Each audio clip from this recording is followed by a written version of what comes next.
Assalamualaikum warahmatullahi wabarakatuh. Prinsip ekonomi itu usahane sedikit ya, tapi minta hasil yang besar. Itu prinsip ekonomi.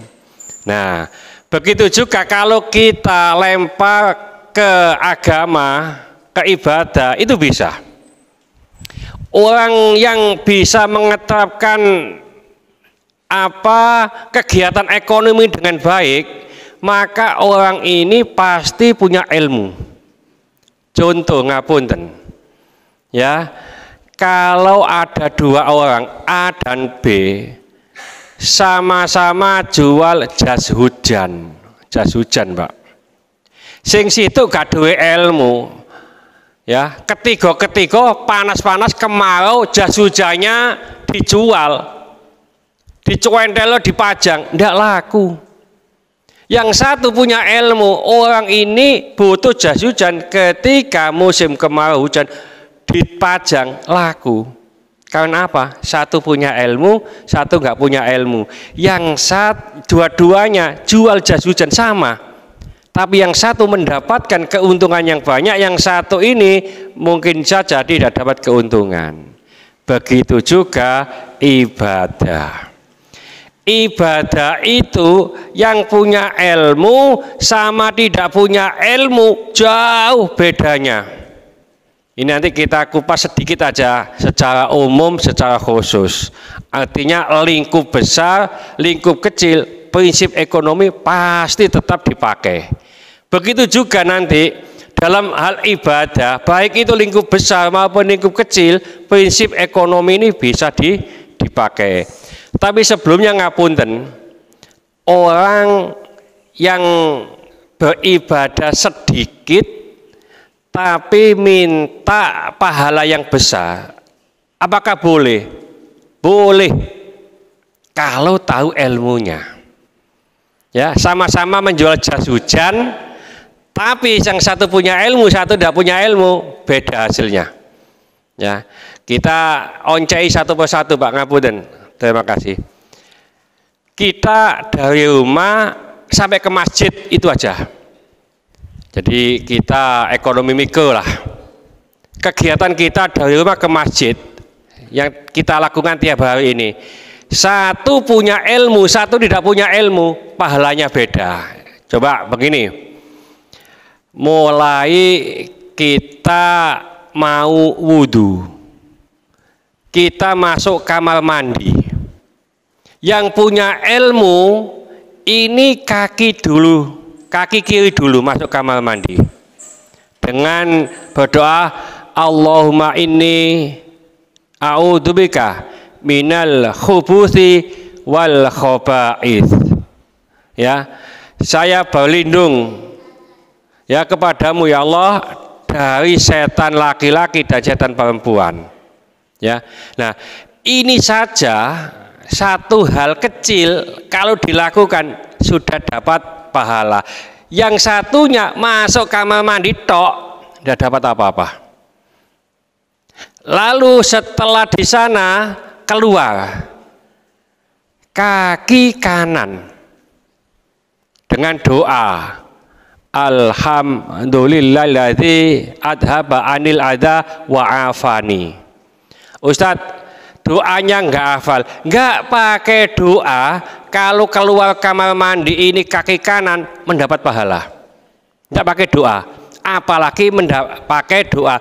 Pokoknya metu sak geleme kakinya, ya, keluar kamar mandi kok kaki kiri, nggak ada kesunahan, nggak dapat pahala. Ini usahanya sama tapi pahalanya beda. Langsung kita keluar rumah. Ya, nanti ini kalau memang idealnya Pak ya, idealnya begini, nanti yang melakukan monggo, nggak melakukan juga nggak apa-apa. Keluar rumah kaki kiri dulu.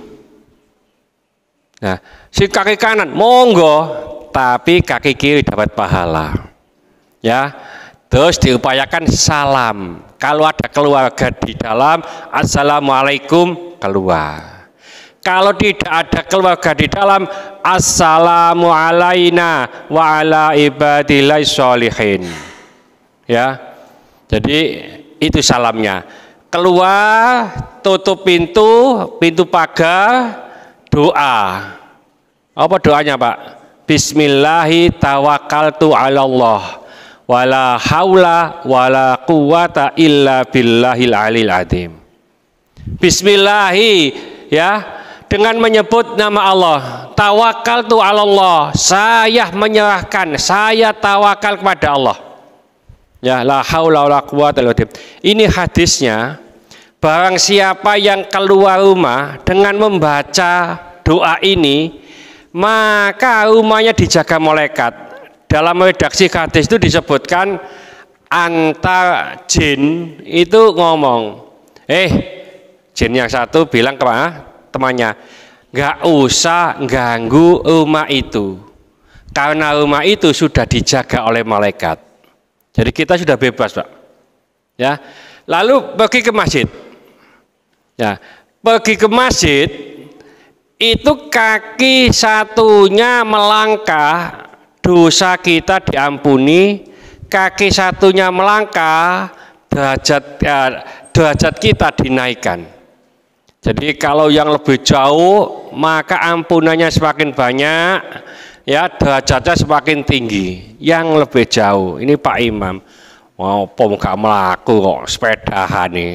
Ini apa lagi? Sama, tetap mendapatkan pahala. Cuma keutamaannya itu adalah jalan. Kalau pahala dibanding jalan sama naik sepeda masih banyak jalan. Ya, jadi tetap dapat pahala. Nah, ngapunten, sebelum kita keluar itu memakai sandal, pakai sandal kaki kanan dulu. Ya, Ustadz, saya biasa kaki kiri, monggo enggak apa-apa. Tapi dapat pahala, enggak dapat pahala, karena enggak dapat kesunahan. Kaki kanan, ingat-ingat kaki kanan. Setelah jalan sampai di pintu undak-undakan itu, karena ada yang mengatakan masjid itu ya di dalam, ada yang mengatakan masjid itu ya ada yang di luar itu, teras itu masuk masjid. Nah, kalau naik masjid pakai sandal itu juga harus mengikuti hadis. Kita melepas sandal itu kaki kiri, naik masjid kaki kanan. Kita contohkan ya supaya kita nggak salah. Jadi ini sandalnya begini. Kalau kita itu mau naik masjid, maka sandal kiri dilepas, terus ini sandalnya diinjak. Jangan naik masjid dulu. Lalu sandal kanan dilepas, kita naik. Artinya apa? Melepasnya kaki kiri, naiknya kaki kanan. Sekali saya ulangi, kalau naik masjid, sandal kiri dilepas, ini diinjak. Ya, sandal kanan dilepas gini, langsung naik. Nah, ini lepasnya kaki kiri, lalu naiknya kaki kanan. Kalau turun beda. Kalau turun sandal kiri ini diinjak, baru turunnya kaki kiri. Lalu kita turun, ini masuk, jeng, berarti yang masuk dulu kanan. Setelah itu ini masuk, begitu. Jadi nggak seenaknya sandalan, Pak. Ya boleh, tapi pahalanya kurang. Ya, jadi upayakan kalau kita naik itu melepasnya kaki kiri, naiknya kaki kanan. Jadi kaki kirinya sandalnya dilepas dulu, diinjak, cek, kanannya dilepas langsung naik. Nah, terus ini kaki kiri naik. Kalau turun sandal kiri diinjak, baru turunnya kaki kiri. Nah, lalu turun langsung kaki kanan pakai sandal. Setelah itu kaki kiri pakai sandal. Itu sudah aturannya pas, kesunahan pas, dapat pahala. Nah, kalau sekiranya wes pokoknya sandalan nggak tahu kanan atau kiri, pokoknya mudun nggak tahu kaki kanan atau kiri, nggak dapat pahala. Sama Pak, kita apa ya tadi loh, orang dua jual jas hujan tadi tuh. Ya. Nah, sampai kita ke masjid masuk ya. Ya, masuknya juga tetap kaki kanan dengan doa.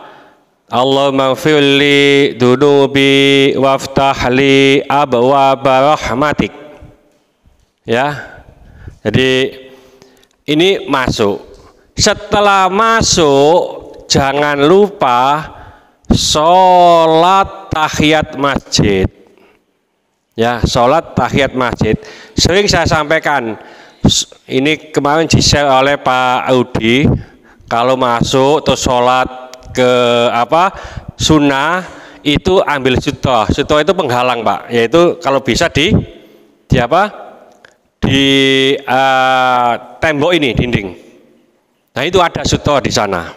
Ya umpamanya kalau di sini tengah-tengah itu dikasihkan ini penghalang ini, itu ada kita punya 4 ya di depannya ini supaya apa? Tidak dilewati orang. Nah tidak sedikit ngapunten teman-teman kita sholat itu di belakang pintu sehingga ada orang masuk itu melewati dia. Kenapa? Ngapunten, nggak ikut ngaji. Ya saya katakan nggak ikut ngaji. Ya nggak punya ilmu karena. Nah, upayakan jangan di situ. Karena apa?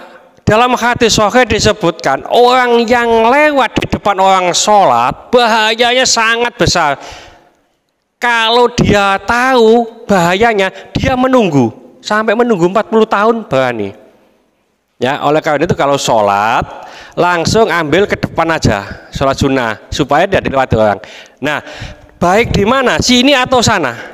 Baik di sana. Baik di sayap kanan. Jadi apa? Wah, ini Pak Marsudi sayap kiri biasa ini. Ya, jadi soft itu keberkahan dari jamaah itu dimulai dari imam. Setelah imam ke belakang, terus ke kanan, terus ke kiri. Begitu juga soft kedua ke kanan, terus ke kiri. Makanya ada hadis begini. Saya itu, ini sahabat yang mengatakan, saya itu lebih suka kalau sholat jamaah itu di sebelah kanan. Karena setelah selesai sholat, Rasulullah itu menghadap ke kanan. Saya bisa melihat wajahnya Rasulullah. Jadi oleh karena itu kanan itu lebih utama. Nih di sini lebih enak kiri. Tekoe enak, muline enak. Ya kalau di sini. Ya tapi untuk kanan kabeh ya ndak pas lah. Sing dhisik. Rebut soft pertama. Ya sampai-sampai dalam hadis sahih disebutkan seandainya umat itu tahu keutamaan soft pertama sama azan, maka dia akan rebutan Pak, rebutan. Ya seandainya dia tidak mendapatkan diundi pun dia mau. Karena apa? Sayang kalau nggak dapat soft pertama. Ngapunten, ngono lho ana wong milih soft kedua, soft ketiga Pak. Jangan mengalah dalam ibadah. Jangan mengalah dalam ibadah. Ini kita sudah mau sudah monggo. Itu salah itu Pak. Keutamaan di sini orang dipersilakan, dia malah di sop kedua. Itu kalau masalah dunia kita itu mengalah. Ya. Umpamanya anak makanan enak, monggo dulu. Itu dunia. Kalau akhirat ibadah jangan mengalah. Kecuali kalau di belakang imam, saya kok nggak pantas di belakang imam. Kalau imamnya nanti ini batal, saya nggak bisa badali atau mengganti, maka saya di sampingnya, monggo. Ya, jadi jangan mengalah masalah ibadah, tapi mengalahlah masalah dunia. Setelah sholat tahiyat masjid, ya karena ada hadis, jangan kamu duduk dulu kalau masuk masjid sebelum sholat 2 rakaat. Jadi kita disunahkan sholat 2 rakaat sebelum duduk masjid. Sholat apa saja, ya. Nah itu namanya sholat penghormatan masjid. Kalau memang nggak mau, nggak ingin, menurut Imam Al-Ghazali itu bisa diganti dengan baqiyatus sholihat. Masuk karena ada rapat, engkone aku sholat kok sawangane, kok ketok ini opo, ya. Duduk nggak apa-apa.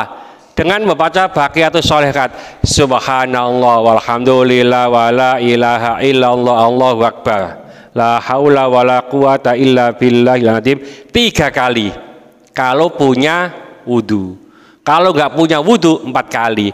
Ini sebanding dengan sholat tahiyat masjid, ya. Kalau memang nggak apa, wah aku nggak sholat tahiyat masjid kau wasal nemen, ya. Nah, sholat sunnah itu boleh duduk meskipun mampu berdiri. Kalau sholat wajib mampu berdiri, kok nggak berdiri, nggak sah. Ya, karena itu salah satu dari rukun sholat. Ya, nah, oleh karena itu aku capek, wih duduk wae, sholat sunnah boleh. Ya, nah. Bisanya sholat tahiyat masjid itu kalau mampu datang duluan, Bang. Ya, sering saya sampaikan, saya mengajak kepada diri saya sendiri khususnya, ya. Mari jangan mendengarkan adzan di rumah. Upayakan mendengarkan adzan di masjid. Kalau sudah begitu, insya Allah bisa sholat tahiyat masjid. Ya, ini apa ajaan lah. Ya, ini hanya ngatur waktu saja, Pak. Ngapunten. Kalau kita itu kerja masuknya jam 8, pasti kita paham. Saya karena di sana macet, nanti saya berangkat jam 7. Dekat saja, saya berangkat setengah 8. Di sana jam 8 kurang 5 menit, masih ada waktu sedikit. Sholat itu ada waktunya, makanya kita persiapkan. Ya, hanya itu aja perbedaannya. Ya, hanya perbedaan kulino. Ya, jadi kulino untuk mengatur waktu. Jadi ini orang sholat jamaah itu pasti orang yang bisa istiqomah, orang yang bisa disiplin, ya. Nah, setelah kenapa kok kita datang duluan? Ada hadis sahih begini, barang siapa yang menunggu sholat, semacam kita ini ya, menunggu sholat, maka didoakan, dimintakan ampun oleh para malaikat. Dimintakan ampun, Pak. Ya, jadi selama menunggu sholat ini, ya, hadis yang lain itu mengatakan begini, barang siapa yang menunggu sholat, ya, dianggap sholat terus menerus. Jadi kita saat ini duduk ini, ono sing ngodok ngantuk, ono sing mangan, umpamane, sampai nanti sholat isya, itu dianggap Allah kita sholat sunnah terus. Nah itu berapa pahalanya? Ya, didoakan para malaikat. Ya. Nah, setelah azan itu kita apa? Doa setelah azan. Jangan sampai tidak berdoa. Makanya kita sampaikan kepada teman-teman muadzin, kalau setelah doa, setelah azan, doanya dikeraskan, kalau bisa pelan-pelan. Supaya yang nggak hafal bisa mengikuti. Kenapa? Barang siapa yang setelah azan lalu berdoa semacam itu, maka wajib mendapatkan syafaatku, kata Rasulullah. Wajib mendapatkan syafaat, Pak. Ya, jadi eman kalau nggak berdoa. Makanya kita sampaikan supaya dikeraskan pelan-pelan, yang nggak hafal bisa mengikutinya. Eman kalau tidak pakai doa setelah azan. Nah, setelah sholat itu qobliyah, ya. Nah, setelah sholat qobliyah ngapunten, khusus untuk duhur sama asar, Ya, kalau sholat qobliyah kan biasanya 2 rakaat monggo. Kalau bisa, kalau sholat duhur qobliyahnya itu 4, ba'diyahnya 4. Kalau bisa. Kenapa? Barang siapa yang membiasakan, dalam hadis disebutkan sholat 4 rakaat sebelum duhur dan 4 rakaat setelah duhur, maka diharamkan masuk neraka. Barang siapa yang sholat 4 rakaat sebelum asar, Allah memberikan rahmat, artinya dikasih sayang. Setelah sholat qobliyah, jangan sampai tidak berdoa. Ad-du'a bainal adzani wal iqamah la turadu. Doa antara adzan dan iqamah tidak tertolak. Ya. Jadi setelah itu, setelah doa, dzikir, selalu sholat apa? Wajib. Ya. Dari wudhu di rumah sampai ke sini itu semuanya mengalami. Tapi tidak semua orang ini sama pahalanya. Karena yang satu memiliki ilmu, yang satu ala kadarnya. Jadi beda pendapatan nanti Pak. Usahanya sama, pendapatannya beda. Mudah-mudahan sedikit ini dibarengi hidayah dari Allah Subhanahu wa taala. Mudah-mudahan segala hajat kita dikabulkan Allah, segala kesulitan kita dibantu oleh Allah. Mudah-mudahan anak-anak kita menjadi anak soleh solehah, taat kepada Allah, patuh dan nurut kepada kedua orang tua, yang mengasihi keturunan. Mudah-mudahan Allah memberikan keturunan yang soleh solehah, yang mengasihi jodoh. Mudah-mudahan memberikan jodoh yang soleh solehah. Mudah-mudahan di antara kita, keluarga kita, tolan kita, tetangga-tetangga kita yang saat ini sedang sakit, baik di rumah sakit maupun di kediaman, mudah-mudahan Allah cepat mengangkat penyakitnya, menyembuhkan penyakitnya, dan mudah-mudahan Allah dengan kesabaran ini Allah mengangkat seluruh dosa-dosanya, dan mudah-mudahan Allah mengampuni dosa-dosanya orang yang mendolimi kita. Al-Fatihah.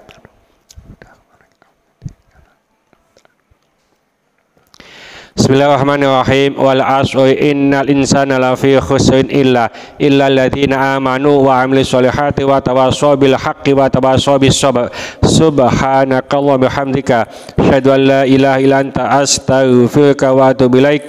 Wassalamu alaikum warahmatullahi wabarakatuh.